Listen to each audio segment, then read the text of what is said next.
Hello everyone, welcome back to another episode of Discography Tier List, where we take an entire discography of an artist's albums and rank them from gold to trash. With me is another member of the Rock Coliseum, a good friend of mine, Mark from Pectoralz. Say hello, Mark, and tell everyone who you are who might not be aware. Hi there, folks. My name is Mark. I'm the host of Pectoralz. I talk about music, movies, art, and culture, primarily known for a lot of my album reviews and my series On the Pulse, which I've been running for the past year, where I cover, frankly, an obscene amount of albums. I also have my sides channel called Billboard Breakdown, where I talk about the regular insanity that happens on those charts. Yes. Also, along with that, year-end list, special comments, a little bit more of the whole Rock Coliseum collaboration, and this is the first time that Luke has brought me on for something that I feel has such weight, but also not. It's also not a Regretting the Past episode, which I usually have you bring in sometimes, so this is way far away from that, honestly. So, for those who may not be aware, both Mark and I are big Coldplay fans. And I think that's been that way for a long, since I've known you. I've known that about you. I've seen them live. I actually saw them on the Viva la Vida tour, where Snow Patrol was opening for them. That's like, you know how many shows I've seen? That hurts, because man, I would have loved to see that one.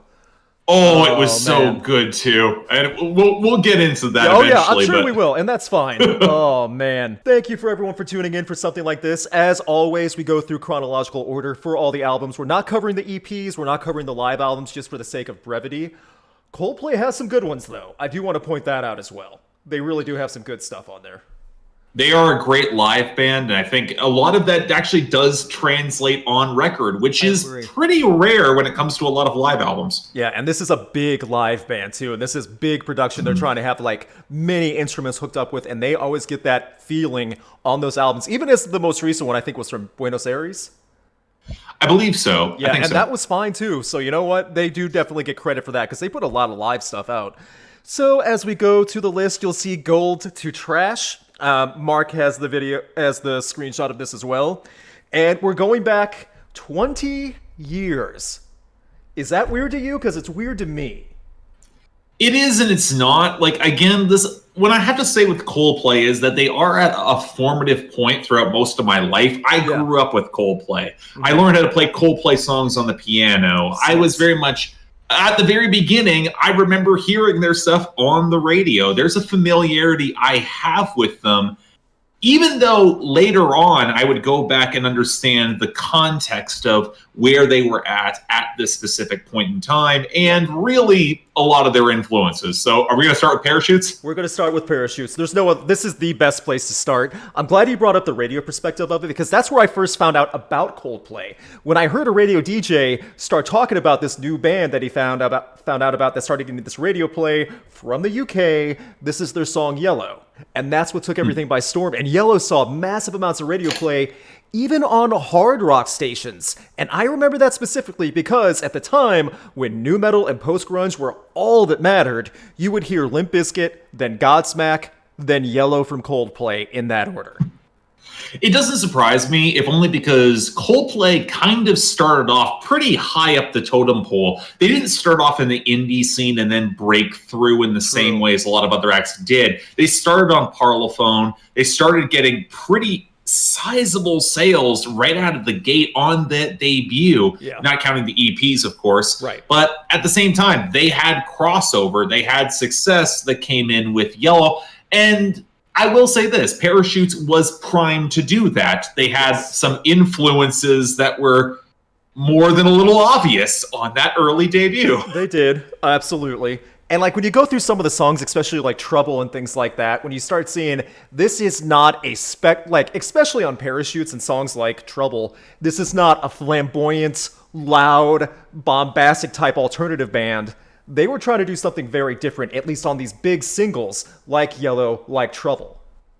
Well, I'd say they were trying to do something, but there was a template established. Everyone points to Radiohead as being the most obvious parallel, and I agree and disagree. I think there's a lot of U2 in the earnestness of Coldplay, and that's going to come up a lot in this. Later on, yes. But I also but I also think in terms of a lot of their cyclical progressive chord progressions, you hear a lot of the British prog scene at that time. Right. You hear traces and parallels to Porcupine Tree and Travis and other bands that were coming out of that very meditative, liquid scene. And Coldplay was kind of the mainstream alternative to that. They weren't really progressive per se, but they did fit to a radio mold. Yes, they absolutely did. And they fit comfortably too. It wasn't hitting you over the head. It wasn't very upfront about it too. And I guess I do kind of see a little bit of the earlier Radiohead perspective on that. A little bit, at least at the time, because again, 2000. This was before so many changes for Radiohead at that time that we would. Well, Radiohead hadn't gone electronic yet. This was very well. This was the same year as Kid A. Exactly. So you saw the influence of the Bends and OK Computer cascading onto this album, and honestly, it kind of translates to the songs I like the most on this project. Like everyone points to Yellow. I like Spies a lot on this album. That's my favorite. See, Spies is longer. It has a build, and that's what I love when Coldplay does. That's what they do here. And it's got some sizzle to it. It actually legit sounds really good. I know, when Chris Martin gets a little bit of fire in his voice from coming soft to building up, and they do such a good job on Spies. And I get, it wouldn't work perfectly as a radio single, but that is like the perfect example of a hidden gem song on this album. That's my absolutely. I agree with you for sure. Yeah. So where would you put it in terms of tiers? I mean, this is top half, no matter what, in my opinion. Top half. For me, it's not, and this is what. Okay. And here's my reasoning why. I think the album starts to drag pretty hard in its second half. I think it's a little front loaded. I think it's got. I don't think the song rating is great. I think there's elements that need to be more refined that would come on later albums. Okay. And it absolutely wears its influences on its sleeve, for me at least. Okay. For me, this is an album where Coldplay is first starting to come into their own. It's a debut. It's an album I don't think that shows Coldplay at their best yet, but I also don't think it's their worst by any margin. For me, this is probably between aluminum or bronze. Okay. I could see bronze for this because while you said it definitely is a front-loaded album, the front half of this is where everyone comes to listen to this one. And at the same time, I always have a soft spot for Everything's Not Lost. It does at least end on a great moment, and that's why. But I see the argument, like the title track and High Speed. While I don't hate them, boy, that's when the NyQuil kicks in, and then you're ready for the big sleep. Well, Coldplay has that issue. They tend to be a band that you can drop into napping pretty quickly. But that's a big sleep though. With some of like those two, that's after Thanksgiving dinner, you're full of food and you're ready to pass out. That's the big one for that one. So I could see I'm totally fine with bronze on this one if you are for me. Okay. I am. Absolutely. I think that's very fair because again, like it's not a complete front to back masterpiece, but I would play it no problem and be fine with it too. So, I think that's good. And then we jump ahead 2 years later where Coldplay becomes a household name. And I think that really is accurate. I think it's accurate, but I also think it's a considerable step up. This is a band that avoided the sophomore slump, in my opinion. And I think a Rush of Blood to the Head got way too much crap on it, especially in 2002. Yes. Like, this is one of those cases, I think Coldplay they got a lot of crap throughout the 2000s, and we'll get to the album that got crapped on the most, like coming up later. Unfair. But I think A Rush of Blood to the Head actually shows Coldplay advance. They got a little darker. They got a little heavier. Starting off with Politic is absolutely a choice. Yeah. And like you get a little bit more attitude, but there's more of a variance in their sound as well, in like the volume style. You get the stuff like The Scientist, which really is that slow. I mean, that's what the album was really known for, that and Clocks. I still love Clocks. The Scientist, I don't mind it, but again, after I hear it once, I'm not reaching to play that replay button anymore. I've heard enough of it. That's how I've always felt about The Scientist, too. It's nice, and that's it.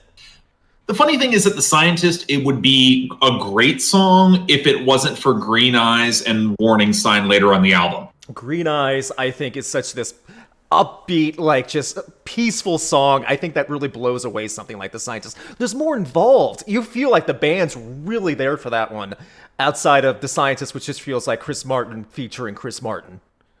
Well, you know what? Chris Martin featuring Chris Martin is not bad. We will have moments where it's absolutely more of that on this list. Here it's good, but there's better on this album. And I totally stand by. Even Within My Place and God Put a Smile on Your Face, those two back-to-back I've always loved. I don't know why. And then leading in. And this one, I would say, does feel a little not as front-loaded as Parachutes.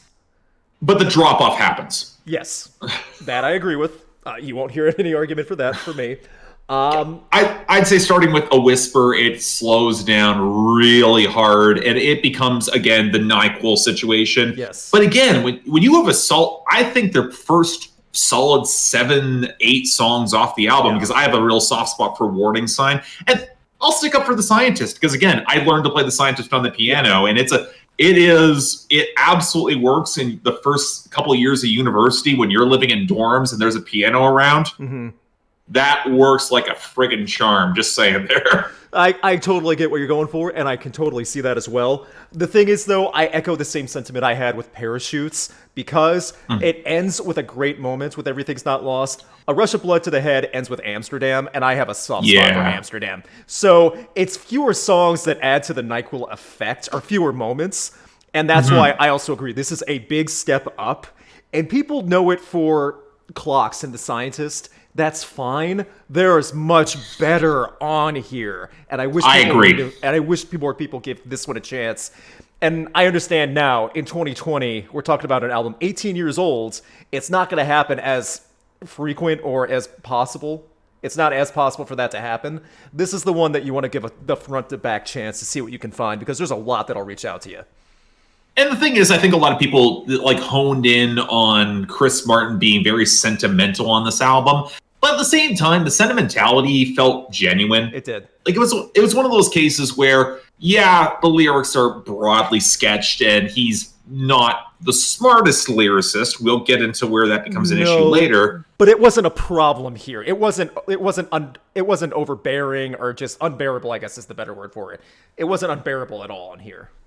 I agree with you. And for me, this is solid silver. Yeah. I actually have that on my notes too, because it's not perfect front to back, but this is a big step up. It deserves the praise it does get now, even though it was kind of just seen as more of the same back in the day. I remember that being a big title for it back then. I see this as silver, and this is a great album. So. And to me, I always think this was one of those albums that got crapped on, I think, a little too much. Not as much as the next album on our list, X and Y. Yes, and X and Y suffered from single-itis, where everyone heard it. Yes. See, if it was just the speed of sound, I could at least see why the single-itis kind of captivated that, but then when Fix You came, people started jumping off the bandwagon for Coldplay. Oh, yeah. Like, head first, rolling downhill off the wagon, and I don't get why. Because this is not a jump off the bandwagon album, in my opinion. I don't love it, but at the same time, it's not this massive mess. So here's the thing. I'm going to say this. I think X and Y is better than A Rush of Blood to the Head. Really? Okay. I don't know. I wouldn't put that one, but go ahead. Go with your thoughts. My thoughts are the sound expanded considerably. Once again, you're seeing a lot of the similar elements that came through on A Rush of Blood to the Head in terms of the acoustic palette's getting a lot brighter. There's more strings. There's more of a lush orchestration behind it. But you still have that darker rock foundation. You get songs like Talk and White Shadows. And you have moments that actually will push a little harder and get not so much dark, but melancholy in the right way. And again, I think this album, it does run long, but I think there are enough elements that keep it upbeat and keep the momentum in a way that A Rush of Blood to the Head doesn't quite pull off to the same degree for me. Okay, see, that I totally get, and I do get those arguments too. Why I still think A Rush of the Blood to the Head is a little bit more memorable, and I enjoyed a little bit more over X and Y.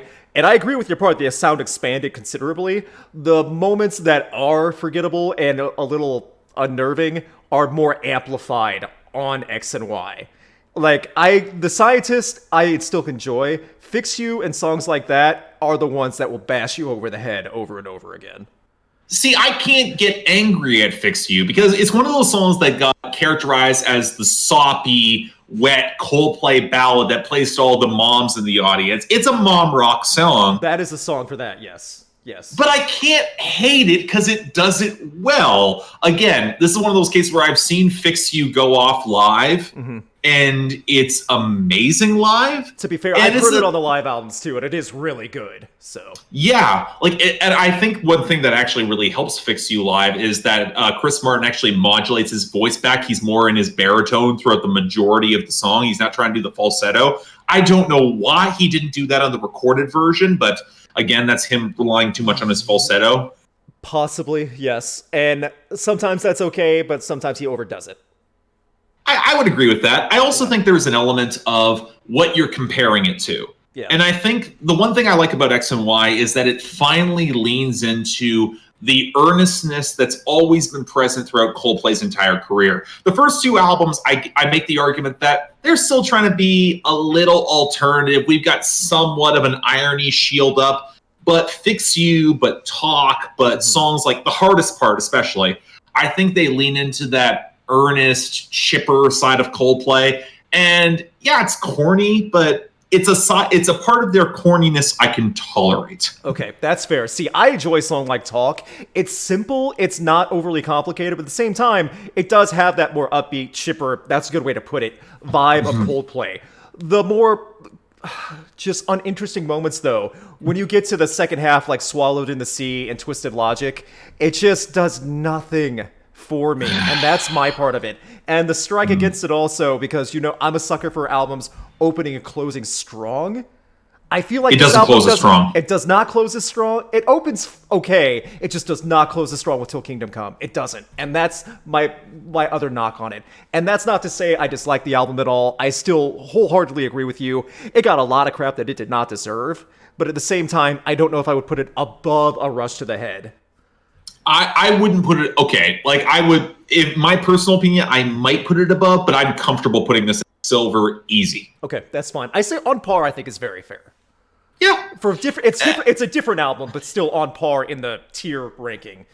And keep in mind, we are coming from an era where there was a whole lot of critics who love to slag X and Y. Yeah. They absolutely. hated that album. It became a punchline among a lot of people. And honestly, that was very much a specific brand of alternative, pitchfork-esque critics who wanted the punching bag, and Coldplay is an easy punching bag. They are. And this was like filet mignon dinner feast for them to actually get served up for Pitchfork. I'd be curious what Pitchfork's rating on this one was, actually, because they're the ones, as soon as they know a band has a diehard fan base, they go in for the kill. Think Tool. Well, I'm pulling that up right now. Go ahead and look it up. I'll pull.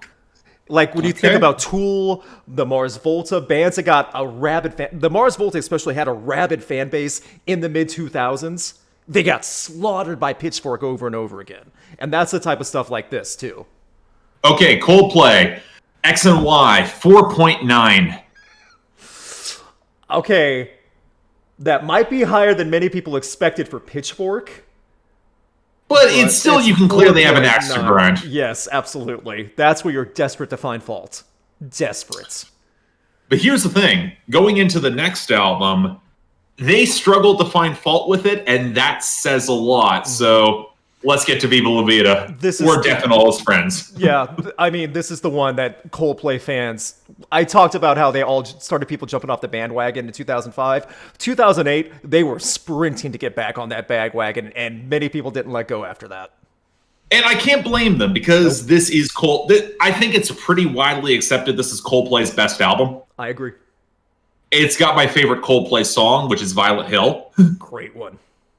Great song. But it's an album I think that nails the best balance for Coldplay. It's darker, it's heavier. It's probably the heaviest album they've ever put out. In terms of their guitar textures. The production is just a step up, and you can tell that Brian Eno's influence on the production boards really gives the sound that organic weight and swell. A lot of these songs, they just sound beautiful. They do. Even for the longer passages like Lovers in Japan and Yes, where they're like kind of two-part songs, there's just enough going on that keeps you interested. Right. And this was the first album in 2008 from Coldplay, I should say, where I really appreciated and loved how much of multi-instrumentalist every band member was that I was not accustomed to seeing on such a high level from Jonny, from Will, from everyone. At any moment, they'll just hand off each other's instruments and start taking over each other's roles and carry on with it, and it works every single time. From Cemeteries of London, which I still love hearing, from 42, everything on this one, it just is such a smooth transition from one to the next, and every single song sounds like a completely different arrangement, but it all meshes so beautifully. I'll even go further. You emphasize how much a strong conclusion matters. Death and All His Friends might be one of Coldplay's best. I agree. And like, not only does it end like on a huge exclamation mark, the loop into the beginning, it makes you want to play this album forever. I remember this summer when it came out in 2008, this was the album I just played on a loop over and over again while playing World of Warcraft and just losing track of time. I was that guy, and I was loving every second of it. So I started keeping time. How many times have I listened to this album? 2? Okay, that's enough. That's what this is for me. So, but again, it was well paced too. Like, it's not an album. I'll give this for X and Y. X and Y kind of drags in spots. It does. I will not say the same here for Viva la Vida because it's got enough pace. The tempos are fast enough. It's got enough texture in the right areas that will grab your attention at certain spots. Cemeteries in London is great for that. 42 is great for that. And you know what? Strawberry Swing is chipper, but I can't complain about it. I can't either. I mean, coming after Violet Hill, it's a big swing into a different sound, but it's still, it's such a gorgeous transition almost to the end to Death and All His Friends that I have no problem with it. I don't even know if I would place it anywhere else because I feel like this is one of those albums where everything does feel pieced together well, you know? It's probably Coldplay's best constructed album, and that will become a point that we'll bring up later. I think this album is their best. It's the one that got them all the acclaim. The critics actually said, okay, fine, we have to care about this band now. That's what most of them said. Some of them said, we're sorry for like trying to get back on the good side of Coldplay fans. And that's what I remember too. Well, and this is the other thing. Coldplay, for a long time, I've always described their fan base as a silent majority fan base. They had the radio, they had the audience. A lot of people would not advertise themselves as a diehard Coldplay fan. I get that. But they sold ridiculous amounts of albums. Yeah. Like, everyone had copies of this album. And honestly, most of the previous 3 that we talked about, this was one of those albums I feel that just got ubiquitous, but kind of earned it. And in the one point I will actually stress, for as much as Coldplay has gotten comparisons to U2, this is the one where they felt like they were their own thing. Yes, that's a great way to put it too. This is top tier Coldplay in every single aspect, from them as musicians, as a piece defining Coldplay. This is a gold album, by the way. I don't know how we could argue against. Okay, just making sure we're there. But at the same time, I have to ask this big question. You're a big vinyl collector. Do you have Viva la Vida on vinyl? I don't. I don't either, and it sucks because I want it really bad.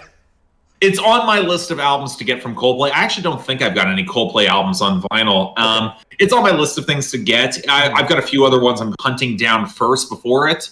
I actually have, though, when I saw Coldplay live in 2009 on the Viva la Vida tour, I did get their live EP that was associated with this. Okay. And that was surprisingly solid because it basically just featured like 5 or 6 songs that I really like. I think it was called Left, Right, Left, Right, Left. It was really good. I liked it. Okay, then. I didn't even know about that one. That's interesting. Again, another opportunity to be upset that I missed them live. Awesome. It's okay, though. I totally get it. Coldplay's still going to be around. The pandemic's not going to be forever. Yep.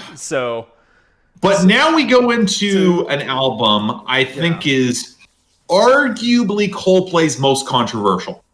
That's a fair statement. And I always see this, as of now, Coldplay has 2 halves to their career. This is the start of the second half.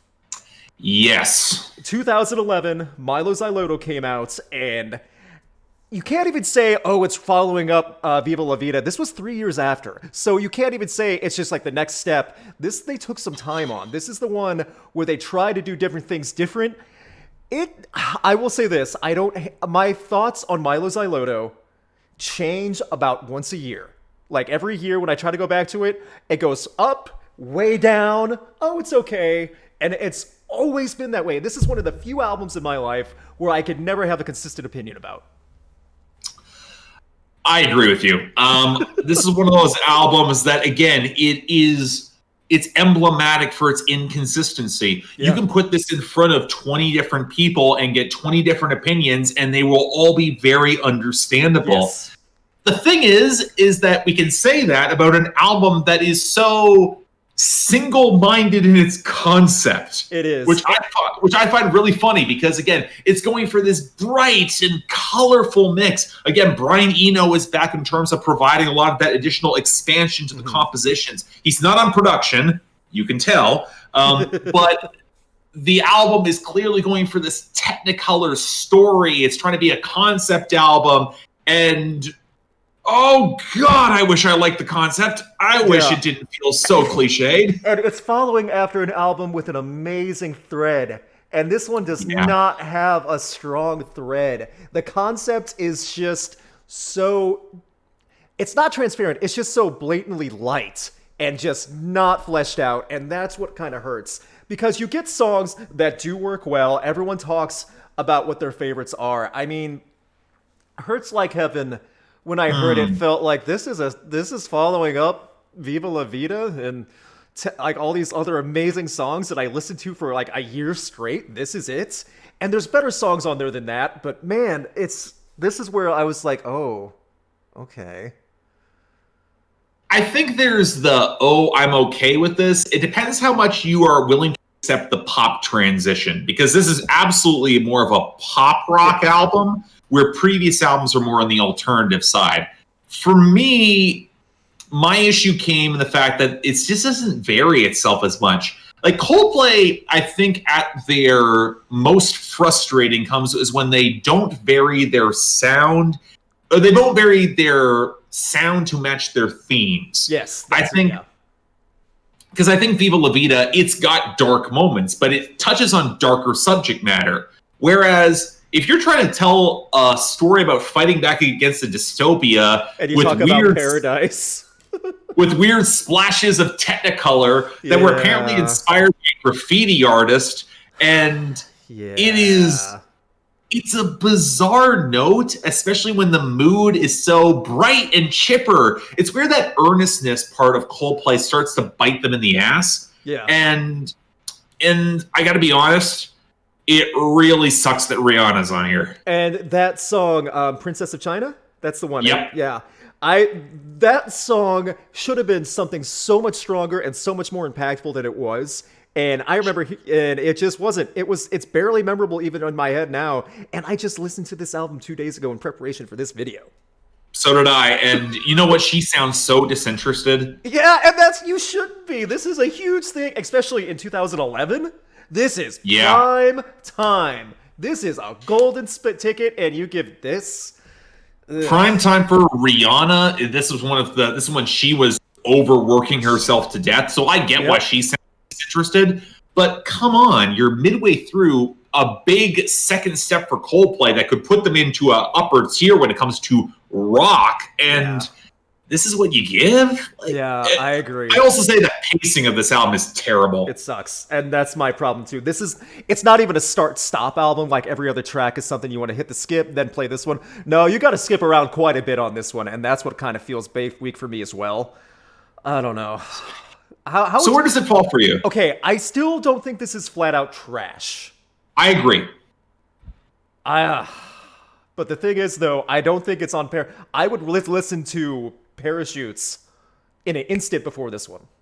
Does that make sense? To me, this is a very solid aluminum. I think that's fair, because it's not without some points that is worth hearing, but at the same time, following up 4 albums that really do have individual and holistic strengths, and then you have Mylo Xyloto. It's hard to compare them, and that's why, again, I say this is the second half of Coldplay's career, and this is where it started.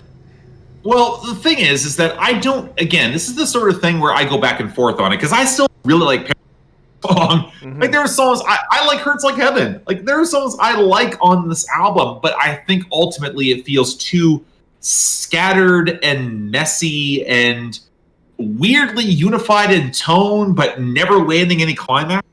Yeah, I think that's absolutely perfectly said.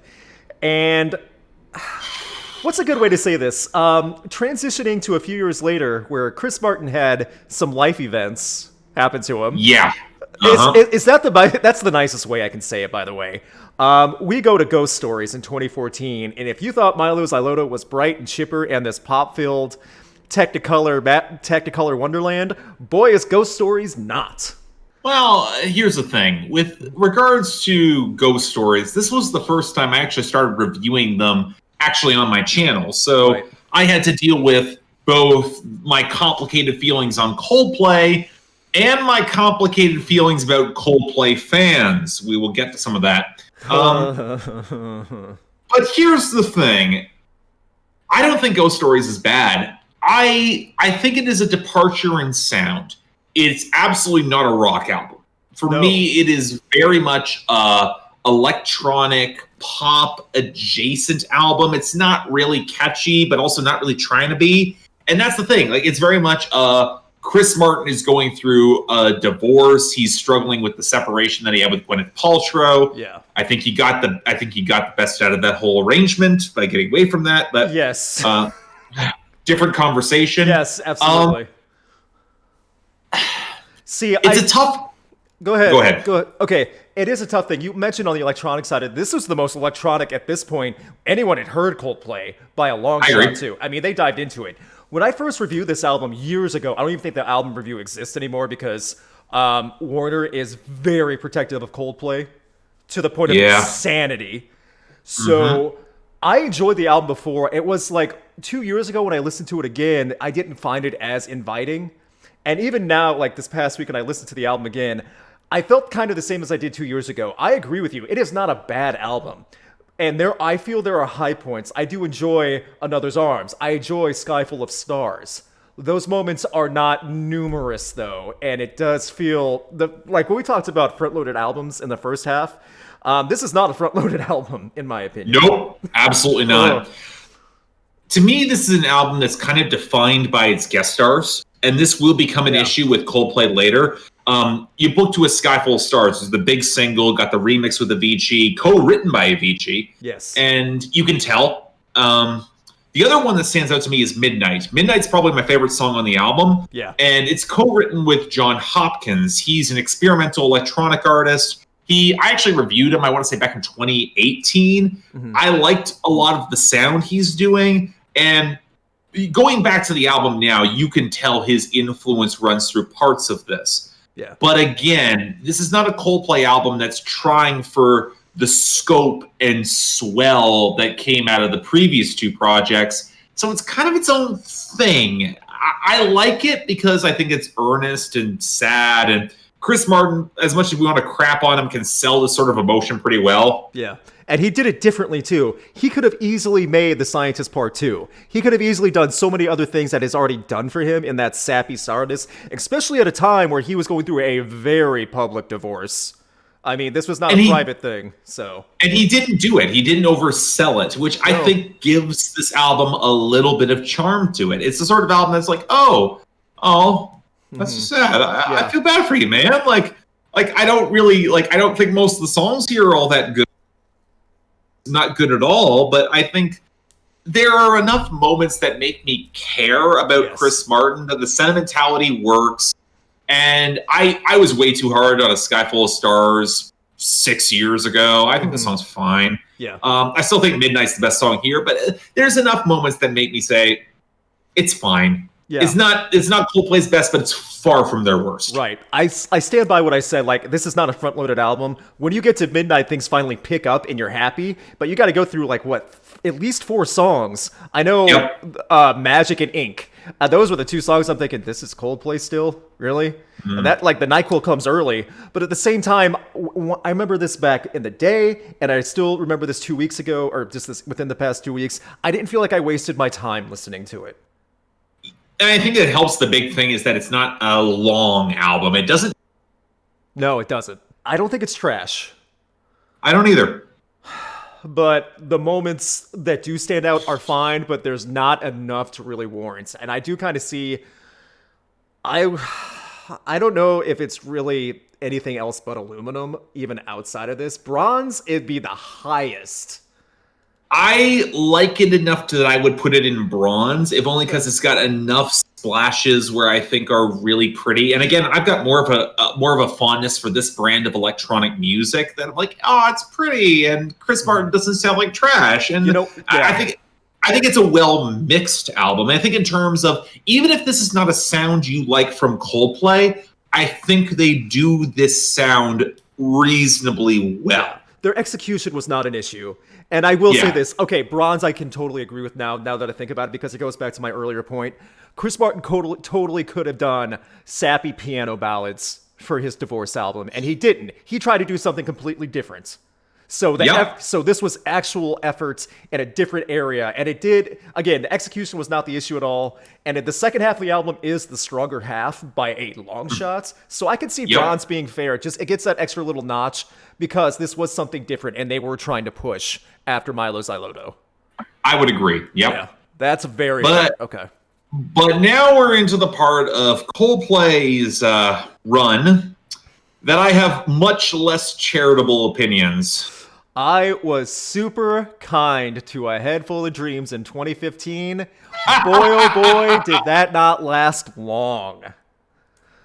I don't even know. I mean, when people found out that Beyonce was going to be a part of this, Coldplay and Beyonce, people's heads exploded.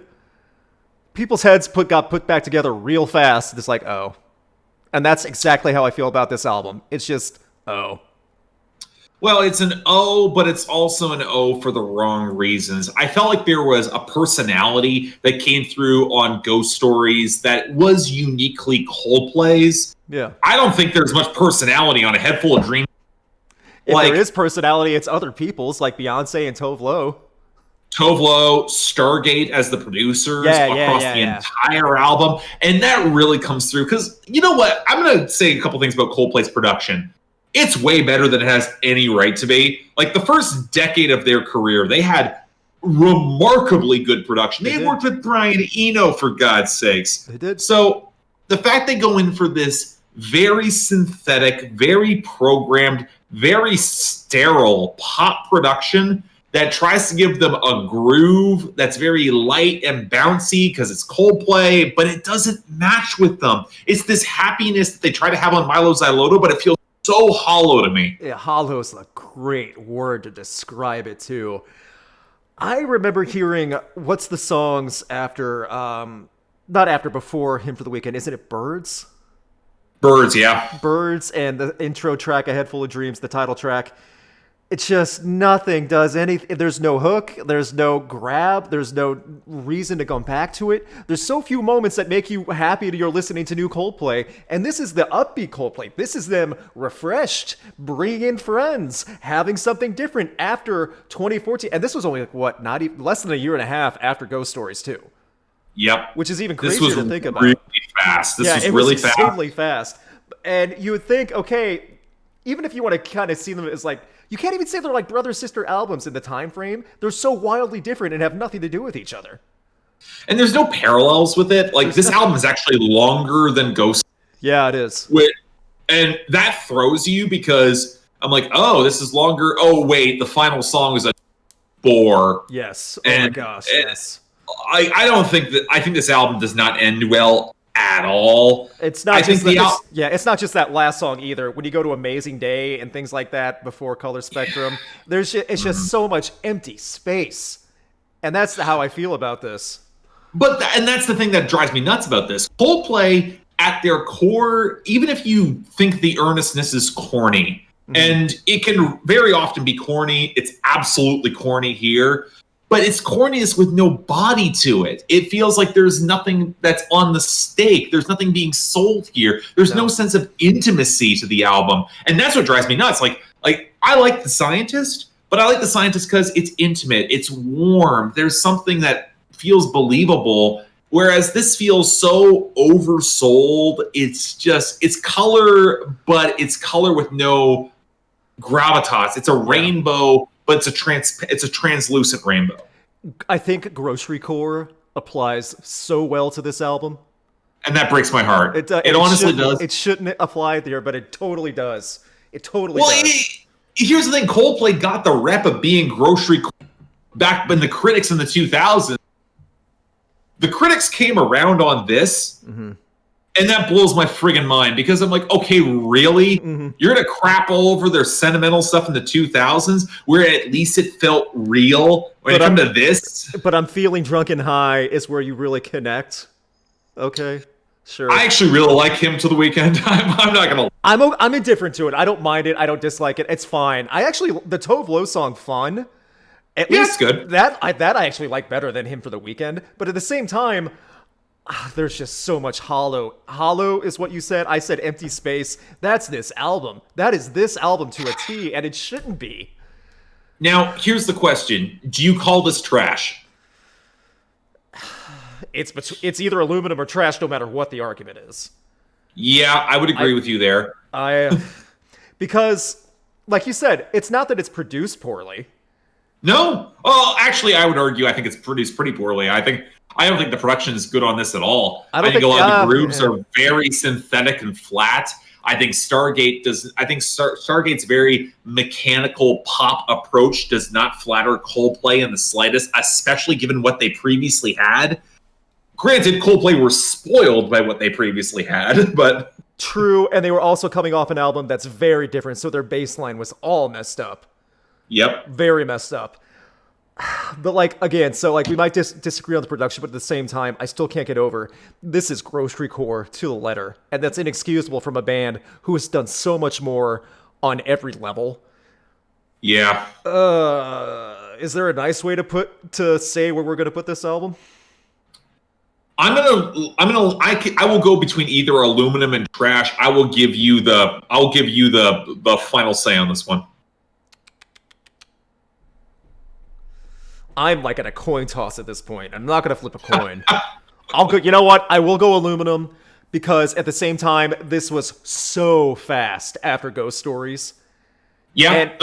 And there's not. I don't think there's one point on A Head Full of Dreams where I ripped my headphones out and go, "What the heck is this?" There's no points like that. That is true. I will give them that. So. Jump forward to 2019, and I know there's at least one moment like that on Everyday Life where there is a moment where I rip the headphones out, going, what at least one? There's one big one, and you and I both agree on the big one, because I know we talked about it after reviewing the album last year. We both we disagree on where we are. My thoughts on it might have lowered a little bit. Yours might have stayed the same or changed. I don't know, because we haven't talked about this part yet. I'm just going over what we talked about a year ago when Everyday Life came out, and... Yep. See, this is my problem with these albums, with these, we're going to go around the world and sample different styles of music and really give our spin on every single one. That automatically makes the album non-coherent and not cohesive. Every single track is like a totally different album. True. Yeah. I don't hate this album because of that. Okay. And you know what? I will cite this from a fellow critic and someone I actually like a fair bit, Mike the Snare. Okay. When he covered this album last year, he's like, you know what? Coldplay doesn't have to try anymore, and I respect the fact they still are. Okay. And you know what? That's fair. And they did. You can't knock the effort. The effort is not the issue on this album, in my opinion. You're right. And that's the thing. It clearly feels like this is an play really wanted to say something. They were really trying. But at the end of the day, when you screw the bed this badly, it's like a puppy that you think is adorable that pissed all over the rug. Is it as adorable anymore?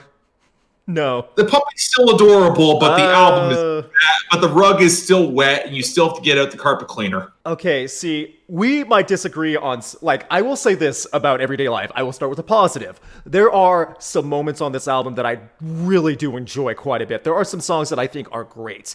Aberesque, Okay. I think, Everyday Life, the title track, which is the closer, and I do like Yeah. Champion of the World. Those three songs are ones I stand by. Could you put like Poison Me and say the antidote is to list off more than half the songs on this album? I don't know if I could do it or tell you the rhythm. All I know is Cry Cry Cry is is the worst Coldplay song I've heard. Yeah, I agree. Coldplay, Cry Cry Cry is absolutely terrible. What were they doing? What But the thing is that, again, this is the sort of thing where Coldplay's earnestness, and this is something I brought up a number before, I will applaud them for their earnestness. Good. Like, I like this. Mm-hmm. But man, when you push the sentimentality too far, it gets cloying and creepy, and then you have Cry Cry Cry, which is the worst thing they've ever done. The mixing is trash. The chipmunk vocals are trash. It's shrill. It's so shrill, and that's not something you want to hear about Coldplay. Well, the thing is that this is one of those albums that's clearly trying to do a number of different things, and it has the problem of being way too goddamn long. Yeah. Which is... It did not need to be a double album. It did not. It should not have been a double album, and it's got clearly a bunch of ideas that they thought, throw this at the wall, maybe it'll work, but the problem is that by doing so, you compromise the emotional core. Yeah. And there is a smidge of an emotional chord that they're trying for here. The whole idea of bringing everybody together, the whole come together vibe, I think it's really juvenile. I think it doesn't have enough to it, but I see why Coldplay would be drawn to it. The problem is that it's so hollow. Again, it's the same hollowness.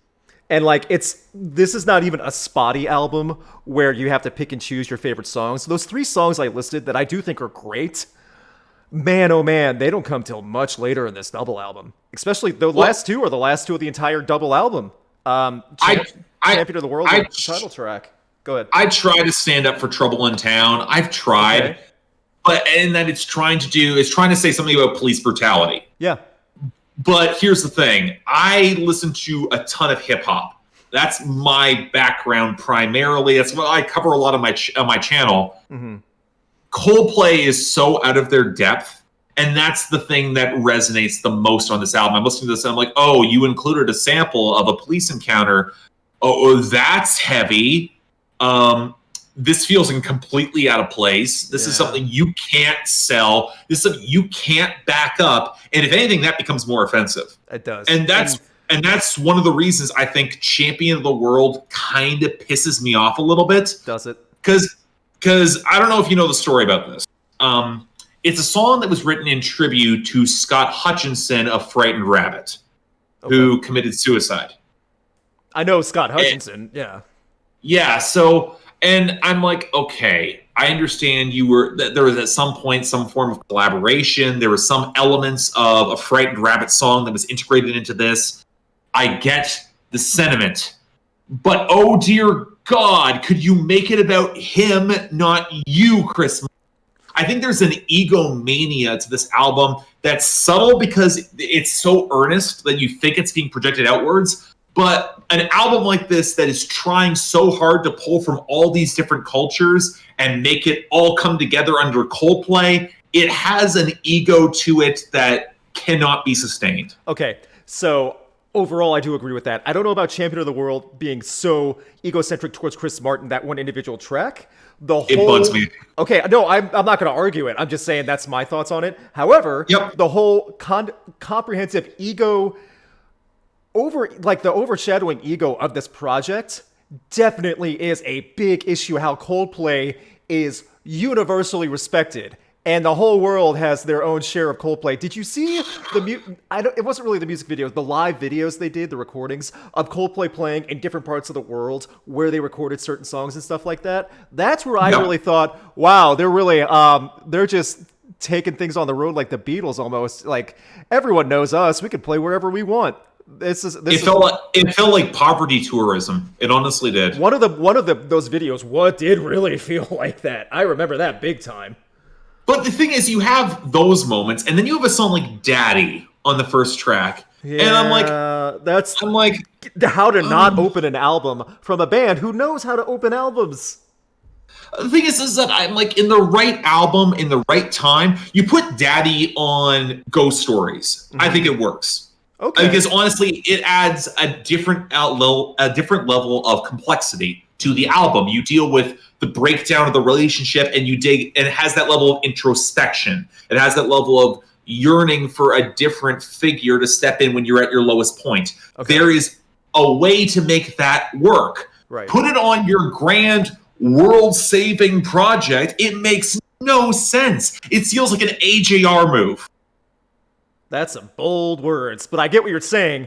Was Daddy the open? I'm having trouble now. Was Daddy the opening track? It wasn't. It was midway through. The opener was Sunrise, which I barely remember. Sunrise was not a good opening, so my point still stands. I do remember Daddy though. Boy, oh boy, because Sunrise was just this Sunrise and then Church.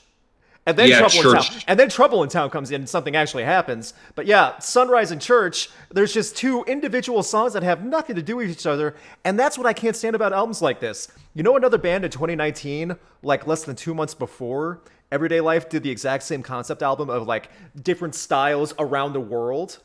Baby Metal. Yeah. Now, granted, I think that album is just as disjointed. Yes, disjointed is a great word for this too.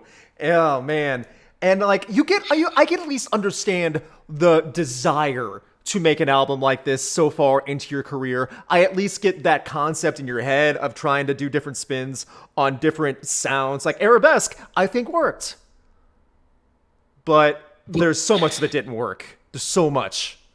Again, this is the sort of thing where every rock band gets to a certain point where they want to make their world music album, where they want to go around and sample the sound. U2's done it.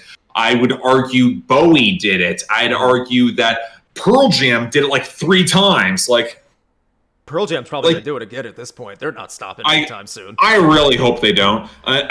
I'm worried that Foo Fighters is going to do it.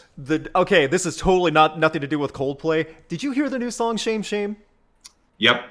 I can tell by the look on your face you have the exact same thoughts I did. I talked about it on the podcast. What the heck is that? Dave Grohl, are you bored with yourself? Yep, he is. No, and frankly, I'm surprised it hasn't happened sooner.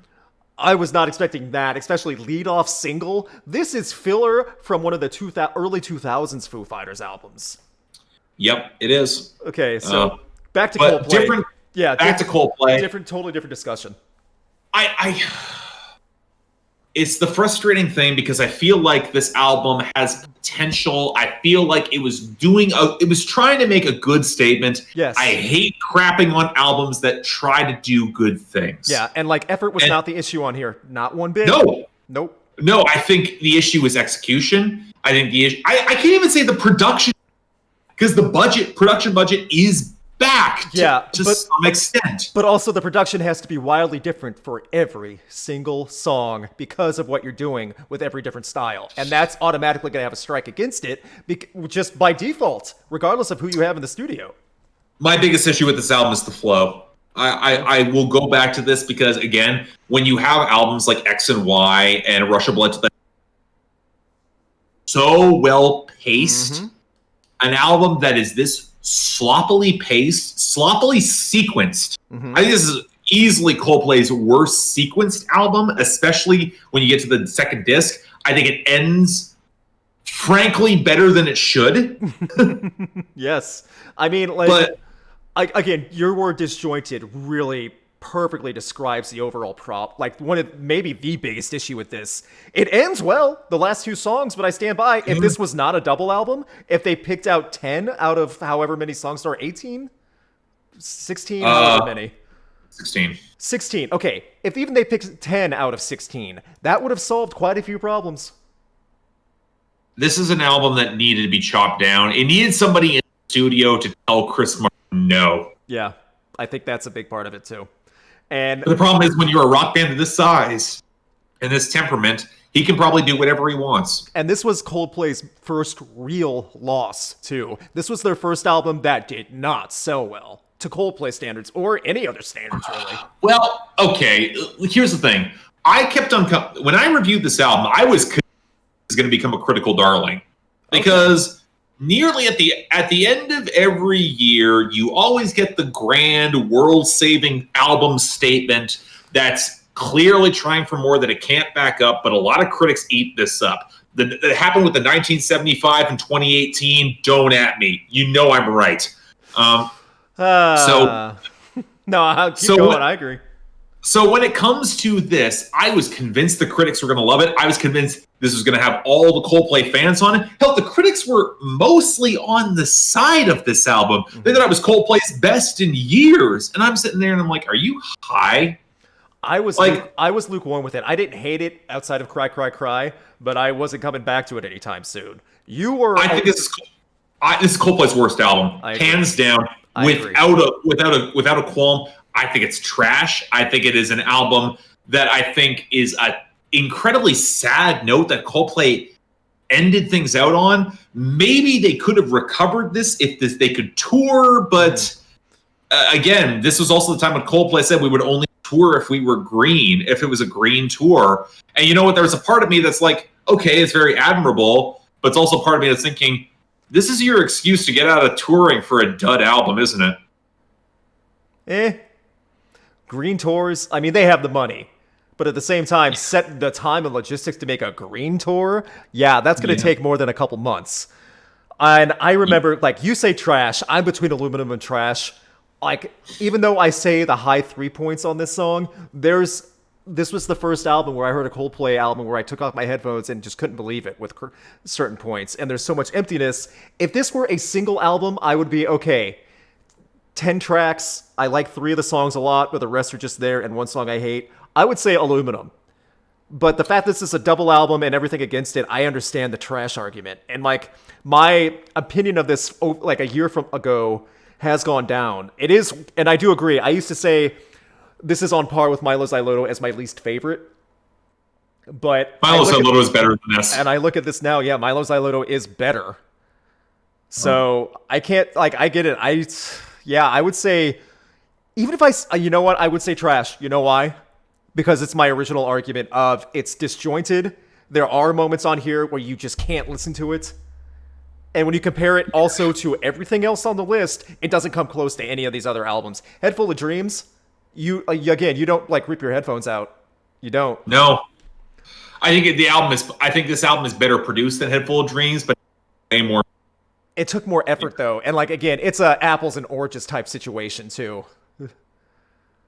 Yeah. And that's where we end with the Coldplay discography. Again, I hope everyone understands my logic of the two halves of Coldplay so far. Because when you look at it, look at the top half. Viva la Vida, Rush of Blood to the Head, X and Y, Parachutes. Then the second half where everything else is falling. And the thing is that there is a lot of people, and I know Todd in the show never got into early stage Coldplay that we did. Yeah. He is much more a fan of their pop stuff. Okay. So I get there is an audience for what Coldplay does now. And I can even make the argument that in terms of a more millennial critic perspective, where they're more accommodating of the pop earnestness that really has always been in Coldplay's career, if you're looking to accommodate that sound now, fine. Yeah. Like, they're clearly still trying, and they have long ago ran out of reasons to try. I'll give them props for that. They are. But at the same time, it breaks my heart that Coldplay is ending on a bad note, like at least in this video. So far. Where would you want to see them go next? I mean, they got their world tour album out of the way. The live stuff is not going to happen anytime soon because we're middle of pandemic. They can't do a live album right now. This is this is every band we ever known working at something. And Chris Martin and company, everyone else, they have the means to record in individual solos privately. Mm-hmm. Would we really get a return to form from Viva la Vida? I doubt it. I don't know though. I don't think they'll do. I don't think they'll go Ghost Stories route again. I don't think they'll go electronic route again. I don't see that. I don't see it either. I think the next album, the thing is that Coldplay always seemed to have a passing relationship with rock. Like, it never seemed to be entirely authentic to them in the same way. Mm-hmm. I bring this up if only because, like, throughout their rock sound, they always got the comparisons to U2 and Radiohead and Travis and other bands in their scene. And it wasn't until Viva la Vida that they found their own sound. Yeah. But then they jumped away from that sound, like, right after. They did. And, like, they had to... I don't know if experiment's the right word. Like, they just had so much going on with Coldplay in that second decade, in the 2 decades that we've talked about them, that it's hard to really get a grasp of where the next direction is. I don't think they'll go electronic route. Will they go more of that alternative route? Maybe, but I don't know if I see that either. I don't know. Honestly, and this is going to sound nuts, I think they should do an acoustic album. That'd be something. Because they haven't touched that in a long time.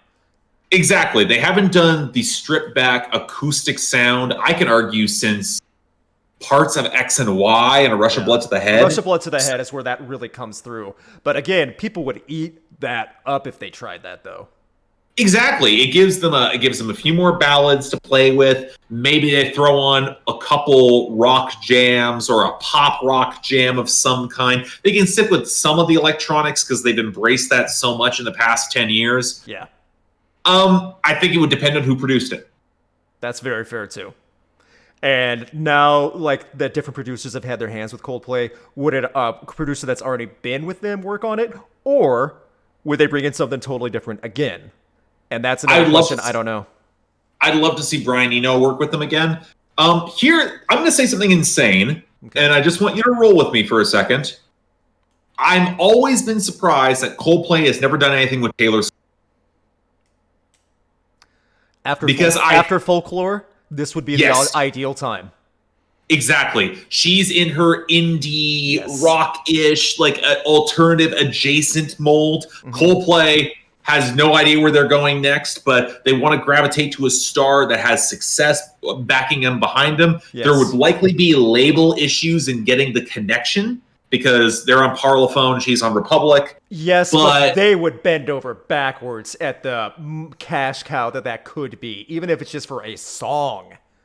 And honestly, I think it would kind of work because Taylor Swift has that same innocence that Coldplay has never lost. Coldplay has always had that sense of deeply felt innocence. That's part of their charm. It's what makes them so corny, but it's also what makes them lovable. Yeah, and I think Chris Martin and Taylor Swift singing together, I do think could work. After Folklore, I think people can actually envision the styles working together too. If you think A Rush of Blood to the Head and Parachutes level, and then you think Folklore, yeah, you can see that working pretty well. Yep, I agree. Yeah, that's not crazy at all. I totally think that could totally work. So, will it happen? I don't know. If it does, I want all the royalty. A cut needs to be made. How much that would sell? Yes. They could give a massive cut and still rake in the cash. They wouldn't even miss it. Like, I can imagine a tour with them together, like... Yeah. Who would play, would that be true co-headlining, or would that be, like, just doing the new album together, or something like that? True co-headlining. Like, do that acoustic folk sound, because, again, I think it's something that... time. If Taylor is in that headspace and they have enough electronic crossover, maybe get Aaron Dessner at the National to produce, or Bon Iver to provide more of that electronic production. And Bon Iver would totally jump on that also. Totally of course he would. Yeah. Yeah. I think that's gold. Okay, so Coldplay. So everyone that watches this video, at Coldplay and at Taylor Swift, tell them you got a great idea. Credit Mark. And then make sure you link this video so they realize, oh, that is a good idea. You crapped on everyday life, but that is a good idea. I don't think they'll regret everyday life. That will be considered a misstep in years to come. That's fair. That's totally fair. And it's not in Coldplay standards, it's an embarrassment. But at the same time, it's not like this unexplainable embarrassment, probably, in the hindsight of a career. I don't think it's unexplainable at all. It makes complete sense that Coldplay would make an album. Yeah, I do too. We miss the days of Viva la Vida, but we might have to wait for that. I think we miss the days of live music and just everything else right now and with Coldplay, but it's coming. So I think this is a very fair tier list for the discography of Coldplay. I think we made great arguments. I don't think there's anything truly shocking on placements too. So I just want to give this time to you if you want to plug your channel again, if you have anything else you'd like to say and where they can find you. Sure. You can find me at Spectrum Pulse or Billboard Breakdown. Those are my two channels. You can also find me on Twitter and Instagram at Spectrum Pulse, where I will randomly talk about all sorts of assorted things. You can also find me if you want to help support my channel or get albums on schedule. I talk about a lot of them. You can go to my Patreon, where I routinely update my schedule, and you guys can vote or request for albums. I occasionally get emails asking for that. If you want to have an idea of where to get on that schedule, there's your opportunity. Outside of that, though, thanks a lot, Luke, for having me on. Awesome. Thank you. Thank you all for everyone watching this. Please check out both our channels. You can find a link to his channel also in the description below. Finally, again, if you're watching this video, go on Twitter, at Coldplay, at Taylor Swift. Tell them where you got the idea. I think that's very reasonable, and I say that because he wants the tickets to that show for free, and I want to shoot it. That would be amazing. Oh, for me to get to shoot Coldplay and Taylor Swift? Yes, I agree. That would be amazing. Big thanks to my patrons, and a special thanks to Brandon Barenfeld, Chris Doman, McKenna White, and Dom Smith. You can have a say in upcoming videos and see them early by supporting Rocked on Patreon. More info in the video description. Please leave a comment letting me know what next artist and guest you would want to see on one of these tier listing videos. Please subscribe and ring the bell to get notified on upcoming videos. You can check out my concert photography on Instagram, and you can keep up to date with Rocked on Facebook and Twitter.